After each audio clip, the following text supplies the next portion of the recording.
سورۃ الفجر، بسم اللہ الرحمن الرحیم، والفجر ولیال عشر والشفع والوتر واللیل اذا یسر۔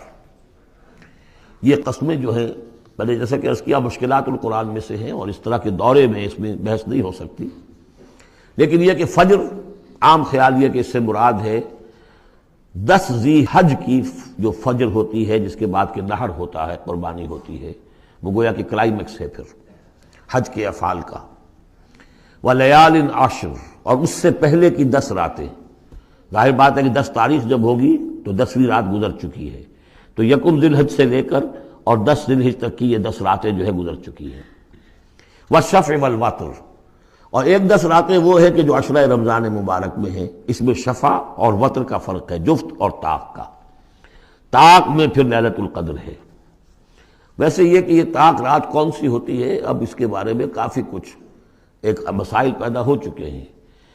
بہرحال یہاں تک والشفع والوتر یہی خیال ہے کہ اس سے مراد ہے کہ یہ جو راتیں ہیں جو جفت اور طاق ہیں ماہ رمضان مبارک کے آخری عشرے کی۔ واللیل اذا یسر، اور رات اس گواہ ہے رات جب کہ وہ چلے۔ حل فی ذلک قسم لذی حجر، اس میں ہے کوئی دلائل ہے، قسم ہے ان لوگوں کے لیے کہ جو عقل مند ہیں، ان میں جو نشانیاں ہیں ان چیزوں کے اندر جن کو کہ گواہی کے اندر پیش کیا گیا ہے۔ اب آ رہا ہے مضمون، الم تر کیف فعل ربک بعاد، تم نے دیکھا نہیں کیا کیا تھا آپ کے رب نے عاد کے ساتھ، قوم عاد کے ساتھ کیسے ہلاک کیا تھا۔ ارم ذات العماد، وہ ارم جو ستونوں والا تھا۔ خیال یہ ہے کہ ارم جو ہے یہ قوم عاد کا شاہی خاندان تھا، جیسے فراعنہ مصر کے، نماردہ عراق کے، تبع یہ تھے یمن کے، اور ارم جو ہے یہ قوم عاد کا جو خاندان تھا بادشاہی، ان کا لقب تھا۔ ذات العماد، اونچے اونچے ستونوں والا۔ اور اب جو اس شہر کی شداد جو ان میں ایک بہت بڑا بادشاہ گزرا ہے، اس کے آثار، اس کے کھنڈر موجود دیکھ لیے گئے ہیں کہ اس صحرا کے نیچے دبے ہوئے ہیں، اور 30 اس کے اوپر بڑے بڑے مینار بنے ہوئے ہیں اس شہر کی فصیل کے اوپر۔ تو ذات العماد جو بڑے ستونوں والا تھا، التی لم یخلق مثلھا فی البلاد، جیسے کہ اس سے پہلے کبھی دنیا میں نہیں بنائے گئے تھے۔ معلوم ہوتا ہے کہ ویسی تعمیر جو اس عاد کے بادشاہ شداد نے کی تھی، شاید دنیا میں پہلی مرتبہ اتنا، اسی لیے شداد کی جنت مشہور ہے، اس نے وہ جنت بنا لی تھی اپنی، اس قدر وہاں پر ساز و سامان تھا۔ وَثَمُودَ الَّذِينَ جَابُوا الصَّخْرَ بِالْوَادِ، اور تم نے دیکھا کہ اس سمود کے ساتھ کیا کیا تمہارے رب نے، جنہوں نے چٹانوں کو، وادی میں چٹانوں کو تراش تراش کر محل بنا لیے، وہ تو اب بھی موجود ہیں، بڑے بڑے ہال، پھر بغلی کمرے، بڑے عمدہ ان کے جو مکان بنے ہوئے۔ وَفِرْعَوْنَ ذِي الْأَوْتَادِ، اور کیا کیا آپ کے رب نے فرعون کے ساتھ کہ جو میخوں والا تھا، اس کے جو کہ بڑے بڑے لشکر چلتے تھے، تو بہت سے خچر تو ایسے ہوتے تھے جن کے اوپر صرف جو خیموں کو کھڑے کرنے کے لیے میخیں ہوتی تھی وہی اٹھا کے چل رہے ہیں۔ کچھ اور بھی اس کے بارے میں آ رہا ہے، واللہ عالم۔ الذین طغوا فی البلاد، اصل بات یہ ہے کہ ان تمام قوموں نے سرکشی اختیار کی ملکوں میں، فاکثروا فیہا الفساد، ظاہر بات ہے جب اللہ کے خلاف سرکشی ہوگی تو خلق کے لیے فساد ہو جائے گا۔ اکثروا فیہا الفساد، اس میں بڑا فساد پیدا کر دیا۔ آج جو فساد ہے ہیوز اور ہیو ناٹس کا، نارتھ ورسز ساؤتھ، ایک فساد ہے، دنیا میں ہے، چل رہا ہے۔ جس طریقے سے کہ پیسہ کھینچ رہی ہیں یہ قومیں، G7 اور G9، یہ اگرچہ ان کے لیے بھی پرابلمز پیدا ہو رہے ہیں، اور بھی دور فلک ہیں ابھی آنے والے، ناز اتنا نہ کرے ہم کو ستانے والے، ان کی بھی اپنی جو ہے اندر سے رگیں کٹ رہی ہیں، لیکن بہرحال ایک زمانے میں انہوں نے فساد مچایا۔ ظہر الفساد فی البر والبحر بما کسبت ایدی الناس فصب علیہم ربک صوت عذاب، تو پھینکا اور دے مارا ان کے اوپر ان کے رب نے عذاب کا کوڑا۔ عذاب کا کوڑا تھا جس سے آل فرعون بھی ختم ہوئے، اور وہ عاد بھی تباہ و برباد کر دیے گئے، قوم ثمود نسیہ منسیہ کر دیے گئے۔ ان ربک لبالمرصاد، جان لو کہ تمہارا رب طاق میں بیٹھا ہوا ہے، گھات میں ہے، جو کوئی ایسی سرکشی کرے گا اس کا پھر یہی حشر کرے گا۔ یہ اب جو مضمون آ رہا ہے قرآن مجید میں بہت ہی اہم مضمون ہے۔ فَأَمَّا الْإِنسَانُ إِذَا مَا ابْتَلَاهُ رَبُّهُ فَأَكْرَمَهُ وَنَعَّمَهُ فَيَقُولُ رَبِّي أَكْرَمَنِ، انسان کا معاملہ یہ ہے کہ جب اس کا رب اسے آزماتا ہے، اسے عزت دیتا ہے، نعمتیں دیتا ہے، تو وہ کہتا میرے رب نے مجھے عزت دی۔ وَأَمَّا إِذَا مَبْتَلَاهُ فَقَدَرَ عَلَيْهِ رِزْقَهُ، جب اسے آزماتا ہے اور اس کا رزق جو ہے اس پر تنگ کر دیتا ہے، راشننگ کر دیتا ہے، تھوڑا تھوڑا دیتا ہے، فَيَقُولُ رَبِّي أَهَانَنِ، تو وہ کہتا ہے میرے رب نے مجھے ذلیل کر دیا۔ کلا، ایسا نہیں ہے۔ آپ کو کیا خرابی نظر آئی اس میں؟ کوئی شرک نہیں ہے۔ اس نے یہ تو نہیں کہا کہ مجھے نعمتیں دی ہیں تو کوئی لکشمی بائی کی کرپا ہو گئی ہے، یہ تو نہیں کہا۔ اللہ نے، میرے رب نے مجھے عزت دے دی، اور اگر کہیں تنگی آ گئی ہے تو یہ میرے رب نے مجھے ذلیل کر دیا۔ توحید تو مکمل ہے نا یہاں، کہ کسی اور دیوی دیوتا، کسی اور الہہ کا تذکرہ نہیں ہے۔ رب ہی نے مجھے عزت دی، رب ہی نے مجھے ذلیل کیا۔ تو عز من تشاء و تذل من تشاء، اے اللہ تو ہی ہے جس کو چاہتا عزت دیتا ہے، جس کو چاہتا ذلیل کر دیتا ہے۔ تو کیا خرابی کیا ہے اس میں؟ اس میں خرابی یہ ہے کہ اس دنیا میں جو کچھ تمہیں ملتا ہے تم اسے عزت مت سمجھو، یہ امتحان ہے، اور اگر کبھی تنگی آتی ہے اسے ذلت نہ سمجھو، یہ بھی امتحان ہے۔ یہ برابر ہے۔ یہ تم نے اسے عزت سمجھا، دھوکہ کھا گئے، اس کو ذلت سمجھا، دھوکہ کھا گئے۔ چاہے توحید انٹیکٹ ہے آپ کی، لیکن توحید جو ہے وہ تو یوں سمجھیے کہ جڑ بنیاد ہے نا ہدایت کی، اس سے اوپر بھی تو منزلیں ہیں ہدایت کی کہ نہیں؟ یہ امتحان ہے۔ ایک لفظ جو کامن ہے، اذا مبتلاہ ربہ فاکرمہ، جب اسے ابتلا میں ڈالا اور ابتلا میں عزت دی۔ دیکھیں اب کرتا کیا ہے، صبر کر، یہ شکر کرتا ہے، اپنی جو بھی ہم نے اس کو نعمتیں دی ہیں وہ حقداروں کو ان کے حق ادا کرتا ہے کہ نہیں کرتا ہے؟ یہ عزت نہیں ہے۔ عزت تو تب ہوگی جب تم اس امتحان میں پورے اترو گے۔ ذالک یوم التغابن، وہ تو قیامت میں پتہ چلے گا کہ کس کے لیے عزت تھی، کس کے لیے نہیں۔ کسی کو تنگی دی ہے تو یہ ذلت نہیں ہے، دیکھنا ہے صبر کرتا ہے کہ نہیں کرتا۔ کہیں یہ بالکل مستر ہو کر اور اپنی عزت نفس جو ہے ہتھیلی پر رکھ کر لوگوں کے سامنے مانگنے کے لیے تو نہیں نکل جاتا، پتہ چل گیا نا۔ تو یہ امتحان ہے۔ تو پہلا درجہ سمجھیے کہ چاہے فراوانی ہو، عیش ہو، آرام ہو، دولت ہو، یہ بھی امتحان۔ تکلیف ہے، رنج ہے، محنت ہے، مشقت ہے، اسرت ہے، تو یہ بھی امتحان۔ دونوں برابر ہو گئے۔ اب بھی ہدایت اس سے اوپر بھی ہے ایک۔ ہمارے دل میں یہ چور رہے گا پہلا امتحان آسان ہے، دوسرا مشکل ہے۔ نہیں، حقیقت اس کے برعکس ہے۔ پہلا مشکل ہے، یہ دولت میں رہ کر بھول جانے کا آپ کے اندر زیادہ امکان ہے۔ میں نے حدیث آپ کو سنائی تھی، ما قل و کفا خیر مما کثر و الہا، اگر زیادتی ہوگی، دولت ہوگی، تم اللہ کو بھول جاؤ گے تو زیادہ سخت نقصان یہ ہے، زیادہ بڑا امتحان یہ ہے۔ اور اگر ناپ تول کر مل رہا ہے تو ہر وقت اللہ یاد رہے گا، یہ ہلکا ہے، اگر حقیقت وہ بھاری ہے۔ اور اسی میں وہ واقعہ نوٹ کر لیجئے امام احمد ابن حنبل رحمۃ اللہ علیہ کا، کہ جب وہ مار پڑ رہی تھی کہ جس کے بارے میں الفاظ ہیں کہ ہاتھی کو بھی وہ مار پڑتی تو بلبلا اٹھتا، اس وقت آنکھوں میں آنسو نہیں آئے۔ کب آئے؟ جب بادشاہ وقت، خلیفہ وقت کا ایلچی آیا ہے اشرفیوں کے توڑے لے کر کہ یہ بادشاہ نے آپ کے لیے نذرانہ بھیجا ہے، تب رو پڑے، اے اللہ میں اس امتحان کے قابل نہیں ہوں۔ یہ امتحان سختر ہے۔ تو یہ ہے درجہ بدرجہ، لَتَرْكَبُنَّ طَبَقًا عَنْ طَبَقٍ، تو ہدایت کے بھی یہ درجے ہیں۔ پہلا درجہ تو یہ ہے کہ جو بھی ہے اللہ کی طرف سے ہے، تنگی ہے تو اللہ کی طرف سے، اور فراوانی ہے تو اللہ، یہ توحید تو پوری ہو گئی آپ کی، اللہ کی طرف سے۔ لیکن اس میں اب آگے درجے ہیں کہ یہ امتحان ہے، یہ بھی امتحان، وہ بھی امتحان۔ اس اعتبار سے دونوں بھی امتحان ہیں، یہ دونوں برابر ہیں۔ اس سے بھی اوپر یہ ہے، وہ امتحان مشکل ہے فراوانی والا، اور یہ امتحان جو ہے یہ آسان ہے۔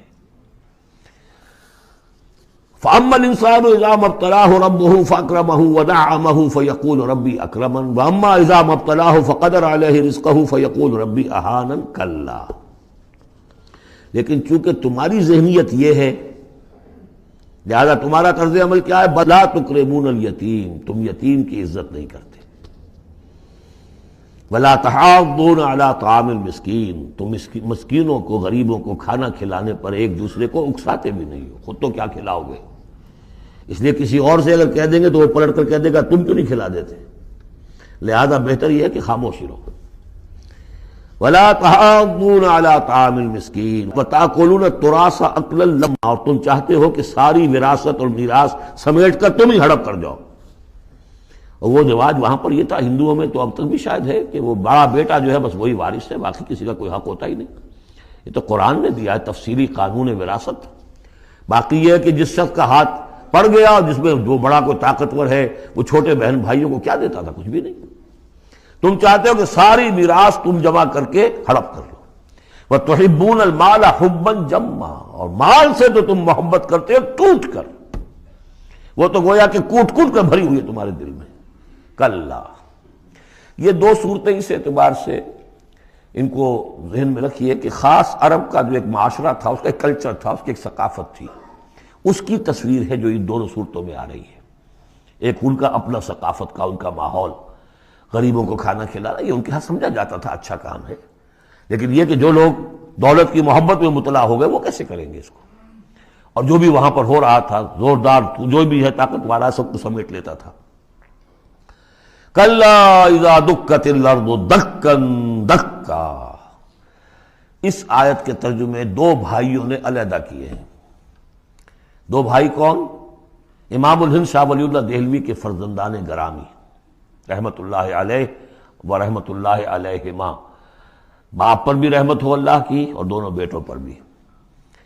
یہ موضع القرآن میں شاہ عبد القادر صاحب نے ترجمہ کیا ہے، جبکہ زمین کو کوٹ کوٹ کر پست کر دیا جائے گا، ہموار کر دیا جائے گا، اذا دکت الارض دکا دکا۔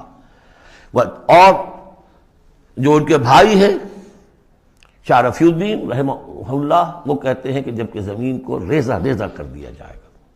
اب عربی زبان کے اندر یہ سارے احتمالات ہوں گے، میں پہلے ترجمے کو ترجیح دیتا ہوں کہ زمین کو کوٹ کوٹ کر چپٹا کر دیا جائے گا، پھیلا دیا جائے گا۔ وَجَاءَ رَبُّكَ وَالْمَلَكُ صَفًّا صَفًّا، سورہ حاقہ میں آپ نے پڑھا تھا فَإِذَا انشَقَّتِ السَّمَاءُ فَكَانَتْ وَرْدَةً كَالدِّهَانِ، یہ تو ہم نے پڑھا سورہ رحمان میں، اور پھر یہ کہ وہاں پڑھا بھربھرا سا ہو جائے گا، وَالْمَلَكُ عَلَىٰ أَرْجَائِهَا، اس کے کناروں کے اوپر جو ہیں وہ فرشتے ہوں گے، وَيَحْمِلُ عَرْشَ رَبِّكَ فَوْقَهُمْ يَوْمَئِذٍ ثَمَانِيَةٌ، اور 8 فرشتے اس روز اللہ کے عرش کو لے کر اتریں گے۔ جاء ربک والملک صفا صفا، اس سے اندازہ ہوتا ہے کہ قصہ زمین برسر زمین ہی طے ہوگا۔ جو ہم نے کمایا، جو گنوایا، یہی کمایا یہی گنوایا، کوئی نیکی کمائی تو یہاں اور کوئی بدی کمائی تو یہاں، یہ سارا قصہ زمین زمین ہی پر ہوگا۔ زمین کو پھیلایا جائے گا، مدت کھینچا جائے گا، چپٹا کر دیا جائے گا، کوٹ کوٹ کر پہاڑ چلا دیے جائیں گے، وہ ریت روئی کے گالے بن جائیں گے، نہ اس میں کہیں کوئی موڑ ہوگا، نہ اونچائی ہوگی، نہ ڈھلوان ہوگی، سورہ طٰہٰ میں ایک بار سے۔ تو یہ ساری چیزیں کر کے پھر یہیں پر اللہ تعالیٰ کا نزول اجلال ہوگا، اس کی کوئی تجلی ہوگی جس کو لے کر کے خاص طور پر 8 فرشتے جو ہیں وہ نازل ہوں گے۔ وَجَاءَ رَبُّكَ وَالْمَلَكُ صَفًّا، فرشتے ہوں گے صفے باندھے ہوئے۔ وَجِيءَ يَوْمَئِذٍ بِجَہَنَّمَ، اور لے آئی جائے گی اس دن جہنم بھی، اور جیسا کہ میں نے عرض کیا غالباً وہ اسی زمین میں سے نکل آئے گی۔ یہی جو اندر موجود ہے، جو لاوا نکلتا ہے کبھی، ان تمام جو بھی یہ آتش فشاں پہاڑ ہوتے کہاں سے نکلتا ہے؟ یہ اندر ہے زمین کے، اگر اس کو کوٹ دیا جائے، اس کو کھینچا جائے تو وہی چیز ظاہر ہو جائے گی، سامنے آ جائے گی۔ واللہ عالم۔ یومئذ یتذکر الانسان وانیٰ لہ الذکریٰ، اس دن انسان کو سبق یاد آئے گا، یاد کرے گا، چیتے گا وہ انسان، یہ شاہ صاحب کا لفظ تھا، چیتے گا انسان، یاد آ جائے گا اسے کہ وہ کیا کر کے لایا تھا یہاں پہ، اور اسے پوری نصیحت حاصل ہو جائے گی۔ لیکن اب یہ نصیحت کس کام کی؟ یومئذ یتذکر الانسان وانیٰ لہ الذکریٰ، اب یہ کس لیے؟ اب تو اس کا کوئی فائدہ نہیں۔ وہ تو دنیا میں اگر تم نے دیکھا ہوتا، سوچا ہوتا، حقائق تم پر منکشف ہوتے تو فائدہ تھا، یہاں تو نہیں۔ یقول یا لیتنی قدمت لحیاتی، وہ کہے گا ہائے کاش میں نے اپنی زندگی کے لیے کچھ آگے بھیجا ہوتا۔ یہ لفظ نوٹ کیجیے، حیاتی، میری زندگی تو اصلی یہ ہے، آج معلوم ہوا مجھے، میں تو دنیا کی زندگی کو زندگی سمجھتا رہا، وہ زندگی نہیں تھی، وہ زندگی کی تمہید تھی، وہ ایک امتحانی وقفہ تھا، چھانٹی کرنے کے لیے اللہ تعالیٰ نے تمہاری بڑی طویل زندگی میں، وہ زندگی برطرز اندیشہ سود و زیاں ہے، زندگی ہے کبھی جاں اور کبھی تسلیم جاں ہے زندگی، تو اسے پیمانہ امروز و فردا سے نہ ناپ، جاویداں پہ ہم دواں ہر دم جواں ہے زندگی۔ اس زندگی کا تھوڑا سا حصہ کاٹ لیا موت کا وقفہ ڈال کر، یہ ہے آپ کا ٹیسٹنگ پیریڈ، خلق الموت والحیات لیبلوکم ایکم احسن عملا۔ تو امتحان پاس کرتے ہو اچھے مستقبل کے لیے، اس امتحان کو پاس کرنا تھا اس آخرت کے لیے. اب وہ کہے گا یقول یا لیتنی قدمت لحیاتی، کاش کہ میں نے اپنی زندگی کے لیے کچھ آگے بھیجا ہوتا. فیومئذ لا یعذب عذابہ احد، تو اس دن وہ عذاب دے گا کہ جیسا عذاب کوئی نہ دے سکے. لا یعذب عذابہ احد، اس کا سا عذاب نہ دے سکے کوئی اور. ولا یوثق وثاقہ احد، اور اس کا سا باندھنا نہ باندھ سکے کوئی اور. لیکن اسی وقت خوش قسمت ہوں گے، کوئی خوش قسمت جن سے کہا جائے گا یا ایتھا النفس المطمئنہ، اے نفس مطمئنہ. کون؟ جو اس زندگی میں، امتحانی زندگی میں مطمئن ہو کر اپنے رب کی بندگی میں لگا رہا، یکسوئی کے ساتھ اس کے دین کے ساتھ چمٹا رہا.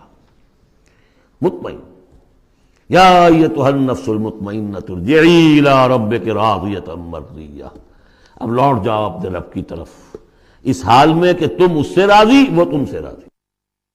رضی اللہ عنہم ورضوا عنہ فادخلی فی عبادی، داخل ہو جاؤ میرے نیک بندوں میں. اولئک مع الذین انعم اللہ علیہم من النبیین والصدیقین والشہداء والصالحین. جاؤ ادھر جاؤ. فادخلی جنتی، اور داخل ہو جاؤ میری جنت میں.